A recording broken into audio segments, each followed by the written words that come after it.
बिस्मिल्लाहिर्रहमानिर्रहीम अस्सलामुअलैकुम दोस्तों, उम्मीद करती हूँ कि आप खैरियत से होंगे। Welcome back my YouTube channel amazing recipe. तो आज हम बनाने जा रहे हैं फेनी। बहुत ही सिंपल तरीके से बन जाती है, बहुत ज़बरदस्त बनती है, इसकी खुशबू बहुत अच्छी होती है। बहुत आसान सी रेसिपी है, मैं आपके साथ शेयर करूँगी। तो चलते हैं हमारी रेसिपी की तरफ। सबसे पहले मैंने यहाँ पर फेनी के 2 लच्छे लिए हैं, आप इसे परांठा भी कह सकते हैं। फेनियों के 2 लच्छे हैं, ये पहले से ही रोस्टेड होती है, बहुत नरम होती है, जल्दी से झटपट से बन जाती है। मीठी ईद पर बहुत स्पेशल डिज़र्ट है, ज़रूर बनाइएगा। यहाँ पर हमने एक कढ़ाई के अंदर डाल दिया है 2 केजी दूध। इसे हम अच्छी तरह से बॉईल करेंगे। खुला दूध लिया है हमने, फुल फैट मिल्क है। जब अच्छे से बॉईल आ जाएगा तब हम इसमें आधा कप चीनी ऐड करेंगे। आप अपने हिसाब से कम ज़्यादा कर सकते हैं, ये आपके टेस्ट का हिसाब होता है।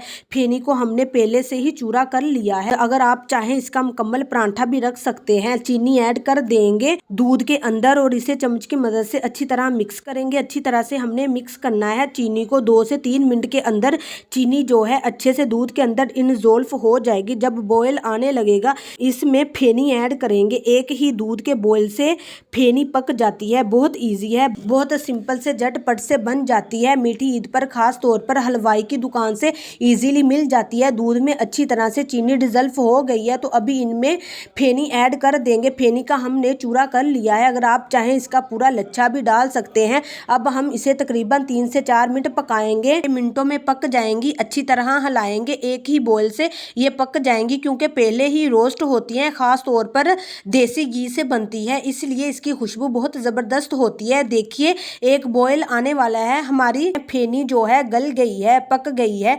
अब हम इसे ठंडा करके सर्व करेंगे। अभी ये देखिए पतली सी लग रही है, जब हम इसे ठंडा करके सर्व करेंगे तो खुद ब खुद गाढ़ी हो जाएगी, ठीक हो जाएगी, दूध को अपने अंदर इंजोल्व कर लेगी। हमारी फेनी रेडी हो चुकी है। चलते हैं फाइनल लुक की तरफ। और यहाँ पर देखिए माशाल्लाह अल्हम्दुलिल्लाह मेरे प्यार प्यार दोस्तों, आपके लिए फेनियों की रेसिपी तैयार है। आई होप कि आपको मेरी ये रेसिपी बहुत पसंद आई होगी। अगर पसंद आई है तो लाइक कीजिए, शेयर कीजिए, चैनल को सब्सक्राइब करना मत भूलिए। दीजिए इजाज़त अगली वीडियो तक। अल्लाह हाफिज़।